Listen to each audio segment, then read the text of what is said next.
कहते हैं किसी भी स्त्री को रात के अंधेरे में अकेले बाहर नहीं निकलना चाहिए। कुछ प्यासी और अतृप्त आत्माएं सुनसान रातों में भटकती रहती हैं। उस अंधेरी बरसात की रात में एक पुरानी गांव की कहानी याद आ गई। कोई भी औरत जो अकेले बाहर जाती थी कभी वापस नहीं लौटती थी। रिया एक सीधी सादी गांव की लड़की की शादी शहर के एक इंजीनियर आकाश से हुई। शादी के बाद कुछ समय तो सब कुछ अच्छा चला, पर फिर उसकी जिंदगी में बेरुखी आ गई। रिया को महसूस हुआ कि वो अब अकेली हो गई है। वो अपने पति से दूर हो चुकी थी और उसके दिल में एक खालीपन था। रिया का मन बहुत उदास था क्योंकि उसे लगता था कि आकाश अब उससे पहले जैसा प्यार नहीं करता। वो अपनी माँ को याद कर रही थी। तभी उसे पीछे मुड़ते ही आकाश दिखा, जो ऑफिस से आ चुका था। आकाश, तुम हाथ मुंह धो लो, फिर हम साथ में खाना खाएंगे। नहीं रिया, मैं खाना खा के आया हूँ। मुझे कुछ काम है, तुम जाकर सो जाओ। रिया उदास होकर अपने कमरे में चली गई। आकाश ड्राइंग रूम में बैठा था और रिया बिस्तर पर लेटी कुछ सोच रही थी। उसे नींद नहीं आ रही थी। तभी उसने आकाश की फुसफुसाहट सुनी। वो चुपके से दरवाजे के पास आई और देखा कि आकाश फोन पर बात कर रहा था। स्वीटी, मैंने तुम्हें कितनी बार मना किया है कि मुझे घर पर मत बुलाया करो। हम रोज दिन में मिलते हैं। अगर रिया को पता चल गया तो अच्छा नहीं होगा। अच्छा, मैं फोन रखता हूँ। हम कल तुम्हारी पसंदीदा जगह पर मिलेंगे। आकाश, तुम किससे बात कर रहे थे? ये सब क्या हो रहा है? रिया, तुम सो रही थी ना? वो मेरे किसी क्लाइंट का फोन था। मैं बस आ ही रहा था। चलो सो जाते हैं।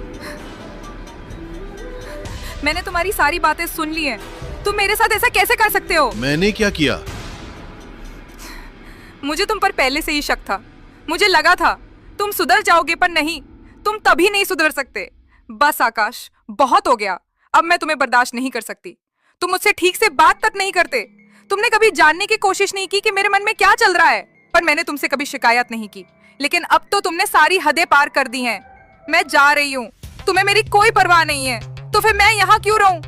तुम अपनी प्यारी के पास जाओ। मैं तो हमेशा के लिए जा रही हूँ। पर रिया, बाहर बारिश हो रही है। ऐसे में तुम कहाँ जा रही हो? मेरी बात सुनो रिया। रिया ने अपना बैग उठाया और घर से निकल रही। आकाश ने उसे रोकने की कोशिश नहीं की। वो बस उसे जाते हुए देखता रहा। तेज बारिश हो रही थी और बिजली कड़क रही थी। रिया बारिश में भीगती हुई सड़क पर चल रही थी। वो बस स्टैंड पर रुकी और बस का इंतजार करने लगी। वो सोचने लगी, क्या मैंने घर से निकलकर सही किया? मुझे इस तरह रात में अकेले नहीं निकलना चाहिए था। तभी एक ऑटो वाला उसके पास आकर रुकता है। मैडम जी, क्या आपको कहीं जाना है? मैं आपको छोड़ दूँ? रिया ऑटो में बैठ गई। उसकी आंखों में दुख साफ दिखाई दे रहा था। ऑटो वाला उसे शीशे में देखकर बोला, क्या हुआ मैडम? क्या आपका अपने पति से झगड़ा हो गया? आप इस हालत में अकेली बैठी हैं। नहीं नहीं भैया, ऐसी कोई बात नहीं है। मुझे अपनी माँ के पास तुरंत जाना था। एक बात कहूँ मैडम, आपको इतनी बरसात वाली रात में अकेले बाहर नहीं जाना चाहिए था। ऐसी रातों में तो थोड़ी ताकतें घूमती हैं। तुम मेरी बात समझ रही हो ना? रिया ये सुनकर थोड़ा डर गई, पर कुछ नहीं बोली। देखो मैडम, आपका स्टेशन आ गया है। इतनी बारिश में पूरा स्टेशन खाली है। आपको अकेले डर तो नहीं लग रहा ना? ट्रेन आने में शायद कुछ देर हो। नहीं भैया, मैं ठीक हूँ, आप जाओ। ऑटो वाला चला गया। रिया अकेली खड़ी होकर ट्रेन का इंतजार करने लगी। कुछ देर बाद ट्रेन स्टेशन पर आ गई। रिया ट्रेन के अंदर गई और एक सीट पर बैठ गई। ट्रेन का डिब्बा पूरी तरह खाली था। वो डर गई। तभी एक 12 साल का बच्चा उसके सामने आकर बैठ गया। आंटी, क्या मैं यहाँ बैठ सकता हूँ? हाँ हाँ बेटा, आओ और बैठो। आंटी, तुम रो रही हो? नहीं, मैं थोड़ा थक गई हूँ बेटा। तुम्हारे मम्मी पापा कहाँ हैं? इतनी रात में तुम अकेले कहाँ जा रहे हो? आंटी, मेरे मम्मी पापा 25 साल पहले इसी ट्रेन में मर गए थे। पर तुम तो सिर्फ 12-13 साल के हो, तो तुम्हारे माँ बाप 20 साल पहले कैसे मर गए? तुम्हें मेरी बात समझ नहीं आई ना? कोई नहीं समझता। अच्छा आंटी, क्या तुम मेरी माँ बनोगी? तुम मेरी माँ बनो, फिर तुम हमेशा मेरे साथ रहोगी। बच्चे की बातें अजीब थीं। रिया चुपचाप बैठी रही। अचानक बच्चे का चेहरा बदल गया। उसकी आंखें लाल हो गईं। तुम कौन हो?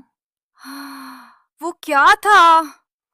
वो बच्चा, उसका वो चेहरा, वो कौन है? क्या हुआ आंटी? तुम डर क्यों रही हो? तुम्हें क्या हुआ? अब आओ मेरे पास बैठो। मुझे अकेले डर लग रहा है। तुम्हारा चेहरा तो ठीक है, पर अभी तुम्हारे चेहरे पे खून लगा था। खून? वरना मेरा चेहरा बिल्कुल ठीक है आंटी। देखो, कुछ नहीं हुआ। तुमने मुझे डरा दिया। सॉरी बेटा, थकान की वजह से हुआ होगा। रेलवे स्टेशन आ गया। रिया ट्रेन से उतर गई। जैसे ही वो पीछे मुड़ी, उसने बच्चे को आवाज दी। आओ बेटा, बाहर आओ, मेरे साथ आओ, मेरे घर। अरे वो बच्चा कहाँ गया? अरे ट्रेन का डिब्बा तो खाली है, वो बच्चा कहाँ गया? पता नहीं इतनी जल्दी कहाँ गायब हो गया। ये बारिश रुकने का नाम ही नहीं ले रही। रिया अपने गांव की तरफ पैदल ही निकल पड़ी। बारिश में भीगती हुई रिया घर की ओर निकल रही थी। रास्ता सुनसान था, चारों तरफ अंधेरा था। दूर दूर तक कोई दिखाई नहीं दे रहा था। आसमान अभी भी बिजली की गड़गड़ाहट से चीख रहा था। रीमा सड़क पर अकेली चली जा रही थी, डरी हुई, सहमी हुई और आंखों में उदासी लिए। जो स्टेशन से 2 किलोमीटर दूर था, तभी एक बूढ़ी औरत उसके सामने आई। बेटी, तुम अकेली हो। तुम्हें इस ट्रेन में अकेले सफर नहीं करना चाहिए था। वो तुम्हें ले जाएगा। कौन मार डालेगा? और तुम हो कौन? मैं तो बस एक मुसाफिर हूँ बेटी। अगर तुम अपनी जान बचाना चाहती हो तो जल्दी से अपने घर जाओ। जल्दी जाओ, जाओ, जाओ। कौन मुझे छोड़ के नहीं जाएगा? आज मेरे साथ क्या हो रहा है, मुझे कुछ समझ में नहीं आ रहा। पहले तो आकाश ने मुझे धोखा दिया, उसकी वजह से मुझे इस हालत में अकेले घर से निकलना पड़ा। और अब रास्ते में मेरे साथ कितनी अजीबोगरीब घटनाएं घट रही हैं। पहले तो मुझे पता ही नहीं चला कि वो बच्चा कहाँ गायब हो गया। क्या होगा? रात के करीब 2 बज रहे थे। बूढ़ी औरत अचानक गायब हो गई। रिया डरी हुई अपने घर की तरफ चल पड़ी। कुछ देर बाद घर पहुंची और दरवाजा खटखटाया। उसकी मां ने दरवाजा खोला। रिया, इतनी रात को अंदर आओ।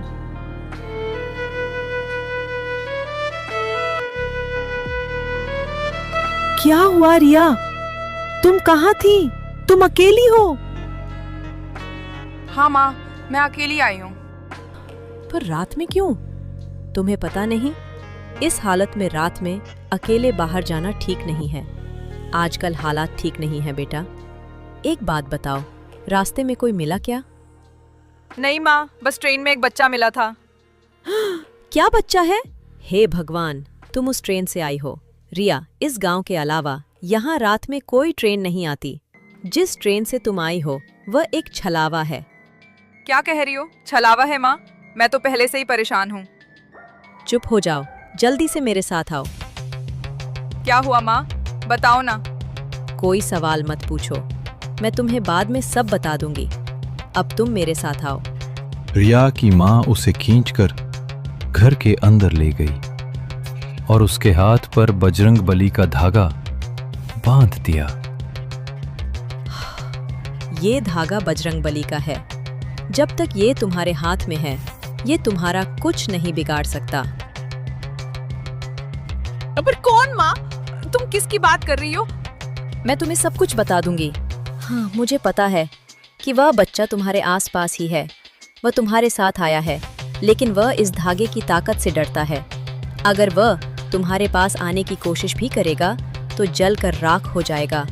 ट्रेन में जो बच्चा तुम्हें मिला था वह इंसान नहीं था, वह एक छलावा था रिया। 25 साल पहले उसकी मौत अपने माता पिता के साथ उसी ट्रेन में हुई थी, लेकिन अब वो भटक रहा है। वह किसी दुखी और अकेली औरत को अपने साथ ले जाता है, उसे अपनी माँ बना लेता है।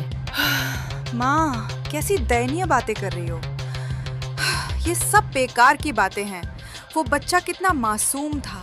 रिया, तुम नहीं जानती, वो तो ठग बन गया है। वो महिलाओं को अपने मीठे जाल में फंसाकर उनकी जान ले लेता है। तुम उसके जाल में फंस गई हो। होश में आओ। देखो, चाहे कुछ भी हो जाए, ये धागा अपने हाथ से मत हटाना, वरना अनर्थ हो जाएगा।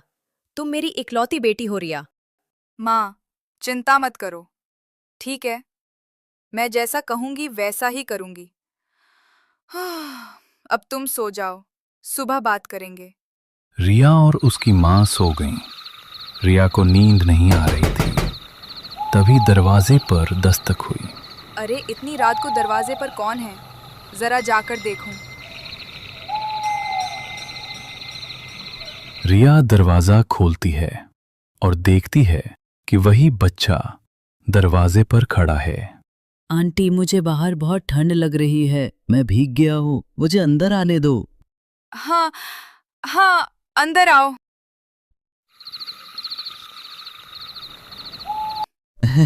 आंटी, आपने अपने हाथ में क्या बांधा है? जब आप ट्रेन में थी तभी आपके हाथ में नहीं था।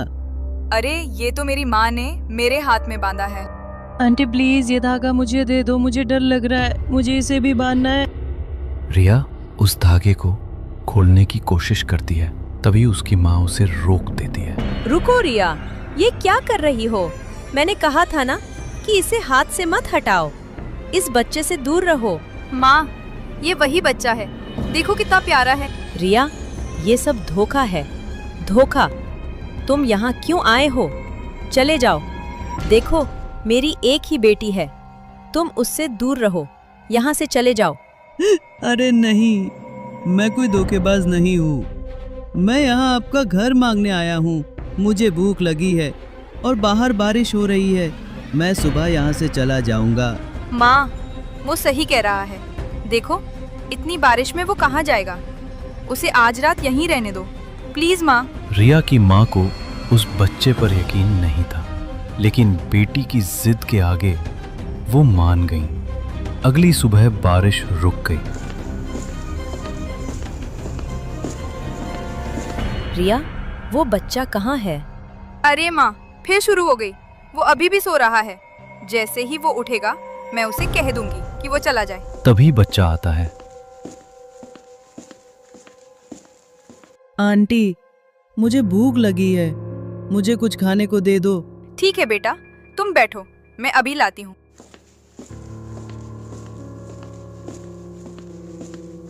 रिया की माँ उस पर कड़ी नजर रख रही थी। आंटी, मुझे दूध पीना है, मैं ये नहीं खाना चाहता।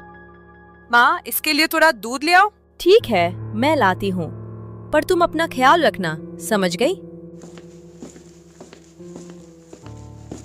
अरे ये धागा मुझे दे दो आंटी। रिया ने जैसे ही हाथ से धागा खोला, बच्चा अपने असली रूप में आ गया। रिया डर गई। आंटी, आपने कहा था, आंटी, आपने कहा था कि आप हमेशा मेरे साथ रहेंगी, मेरी माँ बनकर। आइए, मेरे साथ आइए।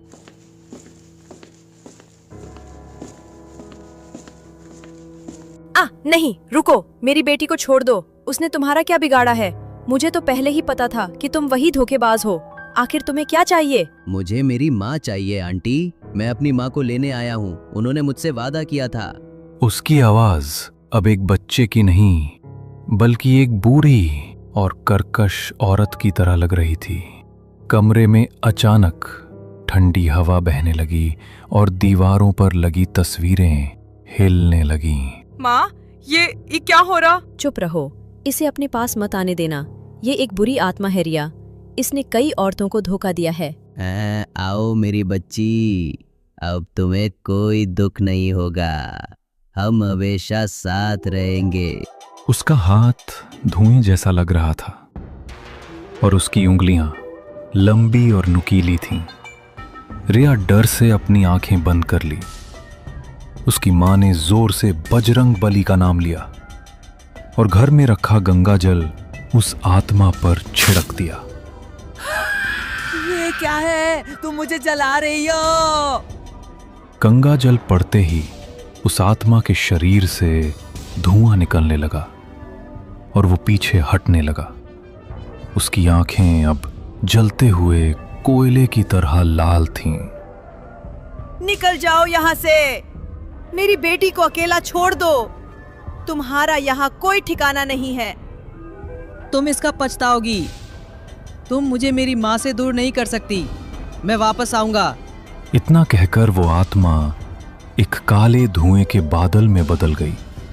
बाहर तेज हवा चल रही थी और बारिश फिर से शुरू हो गई थी, जैसे प्रकृति भी उस बुरी शक्ति के जाने से कांप रही हो। रिया डर से अपनी मां से लिपट गई। उसका पूरा शरीर कांप रहा था।